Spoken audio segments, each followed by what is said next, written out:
In the frozen expanses of the Northland, survival is an absolute zero-sum equation. Temperatures sit at 50 below zero, food is scarce, and every living thing is constantly hunting, or being hunted. It's an environment that demands ruthlessness. The American author Jack London built his most famous stories around the idea of environmental determinism, the theory that living creatures are molded by the specific pressures of their surroundings. We see this play out in the life of White Fang. Born 3/4 wolf and 1/4 dog, he enters the world as raw, unwritten clay. He inherits the physical tools needed to survive the deep snow, but his character is completely unshaped.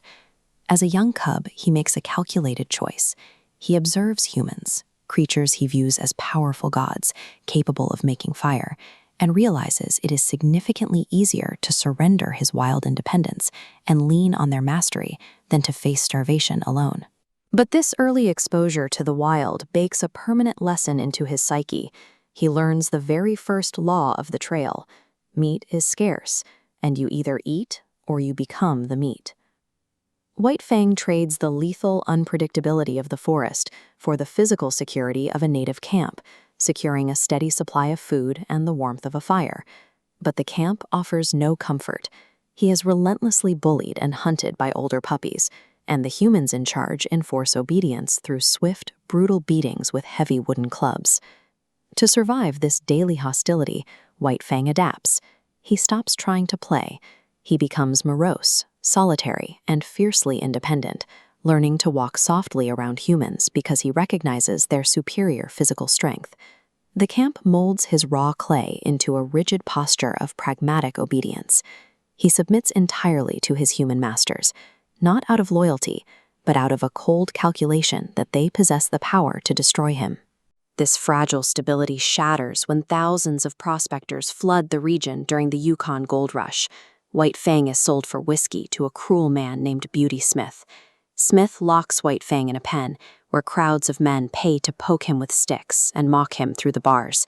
The constant teasing intentionally strips away any remaining restraint, feeding his natural ferocity until it boils over into a perpetual, consuming rage.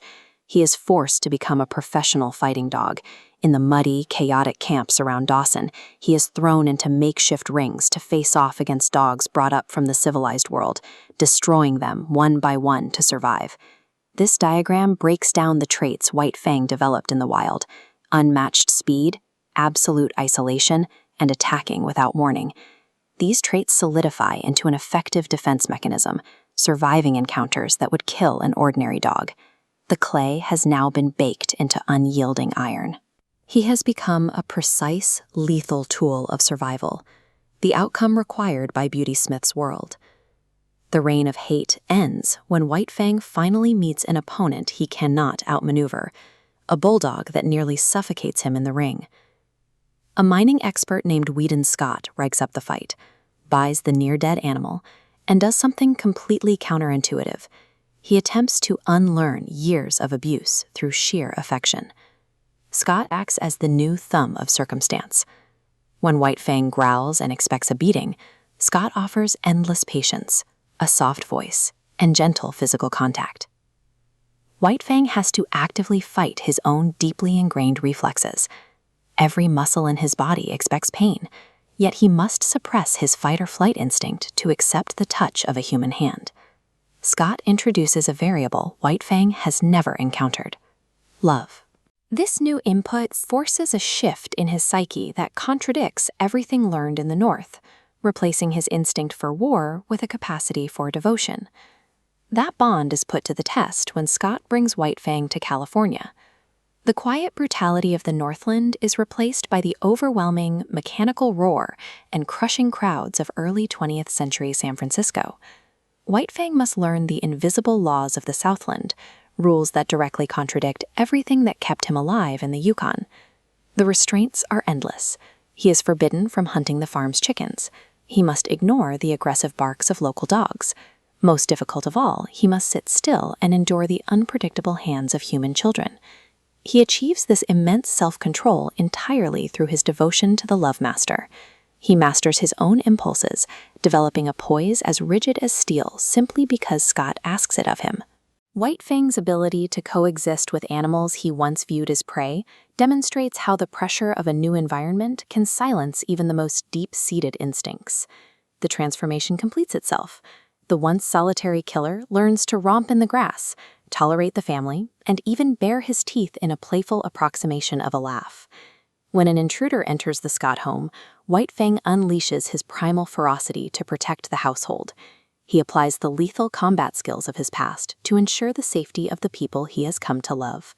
He suffers 3 bullet wounds and broken ribs. He survives only because of the incredible physical vitality he built in the wild, cementing his integration into the civilized world. This animation shows how a rough, jagged form can be smoothly molded into a refined, sturdy shape. Jack London uses White Fang to illustrate this exact process. A living creature is never born inherently wicked or inherently good. Character is simply malleable clay, reflecting the exact measure of cruelty or kindness of the hands that shape it.